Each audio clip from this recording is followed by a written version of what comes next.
সোণাৰী সাৰ্বজনীন কালীবাৰী উদ্যোগত চৰক মেলা আৰু পূজাৰ আজি প্ৰায় ৫০টা বছৰ অতিক্ৰম কৰিছে। এই ৫০টা বছৰে যি পৰম্পৰা, সেই পৰম্পৰা অটুট ৰাখিবৰ কাৰণে সক্ষম হৈছে।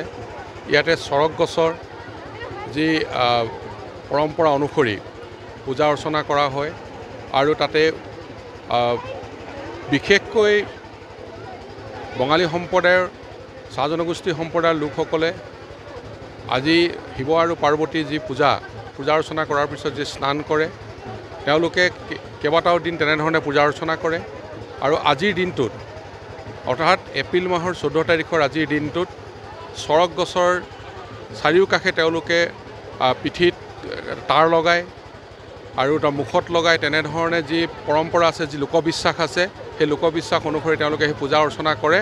আৰু দৃঢ় বিশ্বাস আমাৰ যে এই পৰম্পৰাই লোকবিশ্বাসৰ জৰিয়তে সকলোৰে মংগল হ'ব, সকলোৰে বাবে মংগল কামনাৰে এই পূজা অৰ্চনা চলি আহিছে। এই পূজা অৰ্চনাৰ যোগেদি সেইখিনি হ'ব বুলি আমাৰ বিশ্বাস আছে।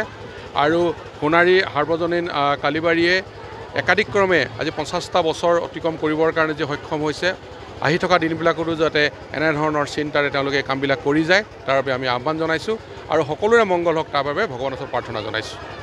আজি সোণাৰীত আমাৰ সাৰ্বজনীন কালীবাৰীৰ উদ্যোগত চৰক মেলা আজি উপভোগ কৰিলোঁ।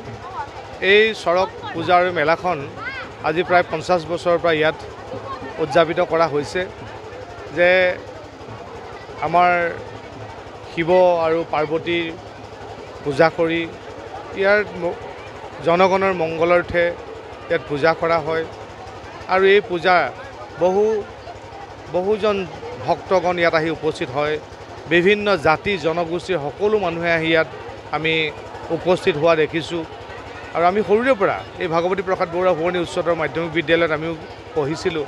পঢ়াৰ দিনৰ পৰা আমি সৰুৰে পৰা দেখি আহিছোঁ যে ইয়াত চৰক পূজা আৰু মেলাৰ আয়োজন কৰা হয়। আমি ইমান সুন্দৰকৈ আৰু নিয়াৰিকৈ ডিচিপ্লিনেৰে ইয়াত পূজা অনুষ্ঠিত কৰা হয়। কোনোদিন অসুবিধা হোৱা নাই, কোনো অপায় মংগল হোৱা নাই, আজিলৈকে আমি শুনা নাই। গতিকেলৈ আমি আশা ৰাখিছোঁ ভগৱানৰ ইয়াত কৃপা দৃষ্টি আছে নিশ্চয়। বোলে সেয়েহে হয়তো উদ্যোক্তা মণ্ডলীয়ে আজি সুন্দৰভাৱে ইয়াত পূজা পাতিবলৈ সক্ষম হৈছে। আমি সেয়ে ভগৱানৰ ওচৰত প্ৰাৰ্থনা জনাইছোঁ, যিসকলে ভক্তই ব্ৰতে বিধানে থাকি পূজা ভাগিত অংশগ্ৰহণ কৰে, তেখেতসকলক চাবৰ বাবে, তেখেতসকলৰ পৰা আশীৰ্বাদ ল'বৰ বাবে বহু জাতি জনগোষ্ঠীৰ মানুহ ইয়াত একত্ৰিত হয়।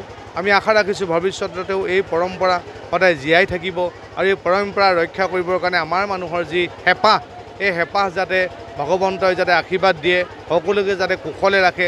আমি এই মেলাত অংশগ্ৰহণ কৰা সকলো, এই চৰক পূজা আৰু চৰক মেলাত অংশগ্ৰহণ কৰা সকলো ভক্তগণক যাতে ভগৱন্তই কৃপা দৃষ্টি আছে তাৰ প্ৰতি আমি আহ্বান জনাইছোঁ।